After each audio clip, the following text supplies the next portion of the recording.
Hey everyone, Marty here.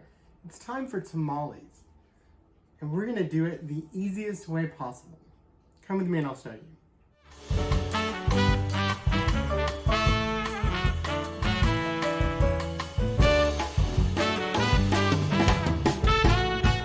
Hey everyone, Marty here with Marty Knows Tex-Mex. Today we're gonna make tamales. It is my favorite thing to make this time of year. It is December, so it is okay to make them. When I started making them, I used to make them in my big pressure cooker. And this will hold like seven dozen pretty easily.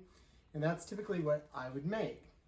But then I discovered that it's very easy to make in the Instant Pot. And that's what we're gonna do today, start to finish. So let's go. We'll start with about 5 pounds of chicken thighs, bone in, skin on, and 1 package of Boulder's Fiesta Tamale Meat Seasoning. Move everything into the Instant Pot. I put just a little bit of water at the bottom, but you wouldn't even have to because the chicken, as soon as it gets warm, is going to supply some water. You're going to put it on the slow cook section for 4 hours. When you come back, you're going to stir it around. After that, I put it on for either another 4 or 8 hours. A lot of times I do it while I'm asleep, so it's ready to all go in the morning. So in that situation, it's 8 hours. After 12 hours, when you come back and stir it, it is literally going to shred itself. And that's all you have to do for the meat portion. So this is actually round 2 of making masa. I made almost 4 dozen tamales, but they didn't have this, which is Boulder's Fiesta brand tamale masa seasoning. And the tamales were okay. I boiled some peppers. They just were kind of bland. I really liked my seasoning. So we're gonna move to number 2. All right. So to make our masa, we're going to need some sort of grease. You can use Crisco. I usually use coconut oil. Today I'm going to use lard. The masa seasoning mix, which I will never try to do it without it again. I just won't. We're going to use 6 cups of ground. It's basically, it's masa mix, but it is... I can't remember what it's called. It is corn flour, is really what it is. This specific kind is the kind that works best for me. You use 6 cups or 720 grams. I'm going to put in 1 cup of chicken broth and 4 cups of water, which is going to give me 5 cups of liquid to this. So I'm going to combine these things and I'm going to let them sit for about 30 minutes. That allows it to absorb all the water. And then I'm going to add in the lard. While that is sitting, I'm going to melt the lard. I'm not going to get it super hot or anything. I'm just going to melt it so that it's in liquid form. So we're going to take the flour.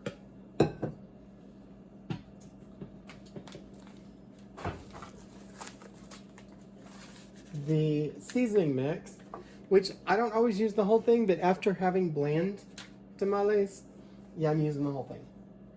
I'm going to add in the water and the chicken broth. And then I'm just going to stir that up. I'm not going to use my mixer or anything. But for right now, I'm just going to mix it up so that it can sit there and absorb all the water. So I'm going to mix it nice and good, and then we'll leave it sitting, and I'll meet you back. At this point, my masa looks like this. I'm going to let it rest so it can absorb all of the water. While that's happening, I'm going to take my lard and turn it into liquid form. I'm just going to put it on medium-low. So between low and medium. I went 2 dots. I just want it in liquid form. I don't really want it hot at all. I do that every time. I turned on the wrong burner. And I'm just going to let it melt. While we wait on that to come together, I'm going to soak my corn husks in water. You just lay them in the water, and you want to submerge them. You do not need a bowl this big. I put a plate on it to submerge them, to keep them down. I need them to be pliable, but I do not want them wet when I'm handling them. So I'm going to take out what I think I need for this. These are great. These are nice and flat. I'm going to put them in this pitcher.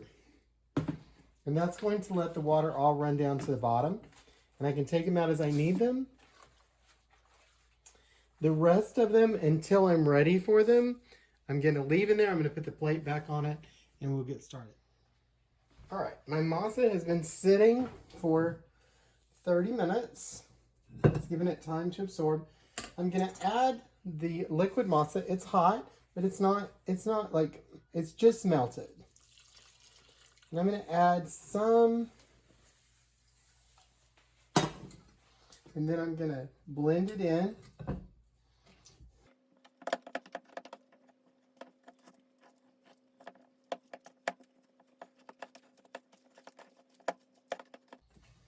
So I set my mixer up, but the truth is you don't ever have to get it in the mixer if you don't want to.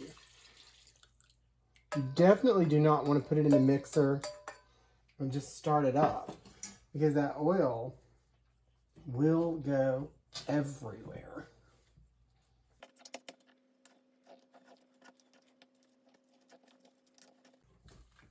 So what we're doing is slowly incorporating the oil into the masa.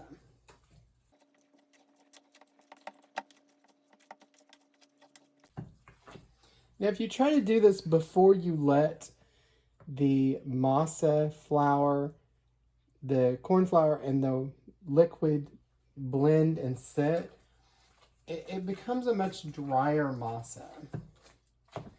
And the oil doesn't make it much better. And it's kind of more like cookie dough versus this nice, more pliable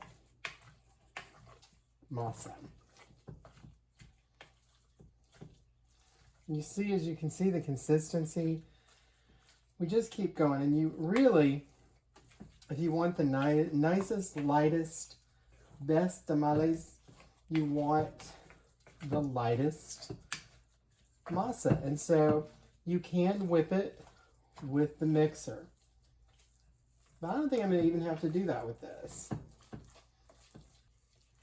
You just keep folding it in. It makes me think of Schitt's Creek. You've never watched Schitt's Creek. It's hilarious. It's going to be much easier to spread.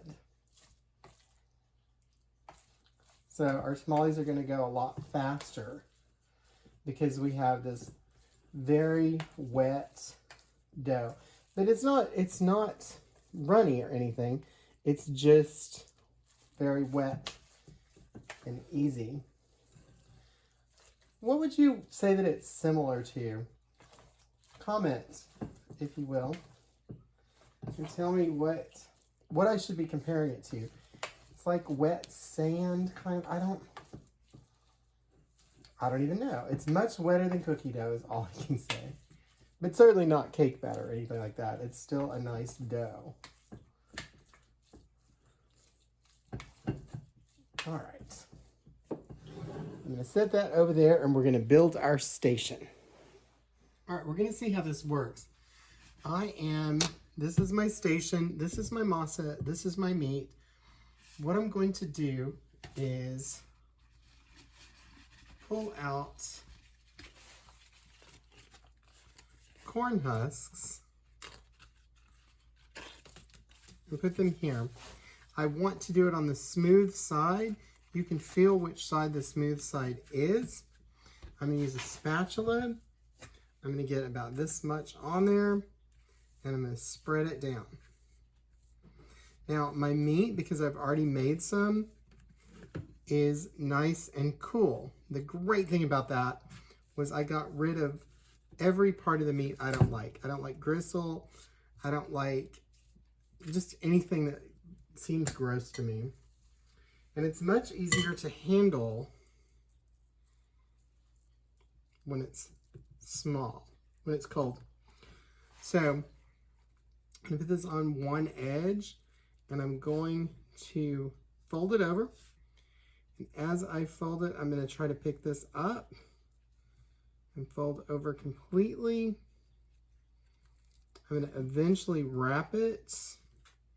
I'm going to fold the bottom, and you can do it just like that. I like to tie a little piece down at the bottom to hold it together. I think it makes it look cool and it keeps it from coming apart. And I'm going to set that right there. This is my Instant Pot. I have put in there the trivets and then a steam tray on top of it.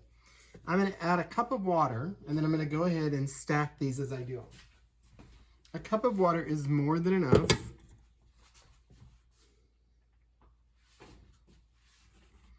I'm going to actually put it over here so that it's kind of out of the way. And I'm just going to stack them in there as I do them. And that's the whole process for what we're going to do. So let's speed through these. Maybe do one more. See, these are kind of too wide. I want them to be about this wide. Again, I can feel, okay, this is the smooth side.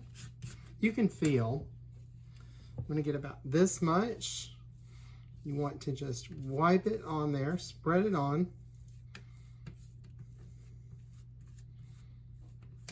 You want to spread it fairly thin because as you fold it, you're going to have layers. I'm going to put it to one side typically. It's actually easier to work with this cold, the meat cold, than it is warm because the meat just makes a nice little tube. It doesn't really matter how you fold it. I'm going to do the same thing. I'm going to tie it.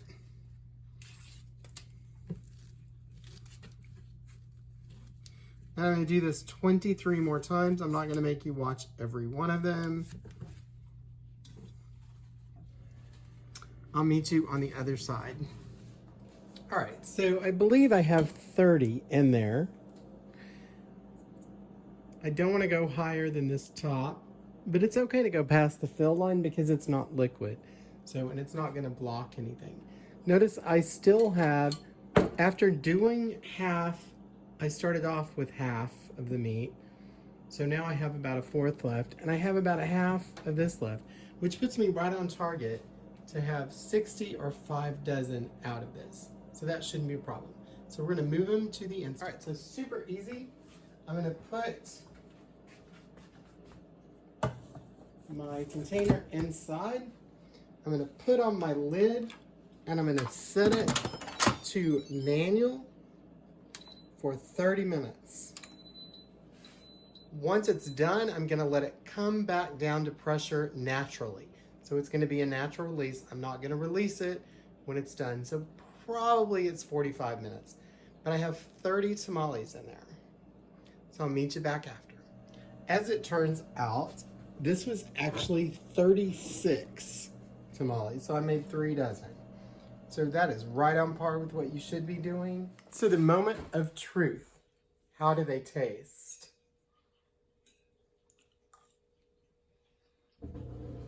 They are delicious and amazing. I never made tamales until 4 years ago. And I've made good ones and I've made better ones. So never be afraid to try. Thanks for Tex-Mexing with me today. Take care.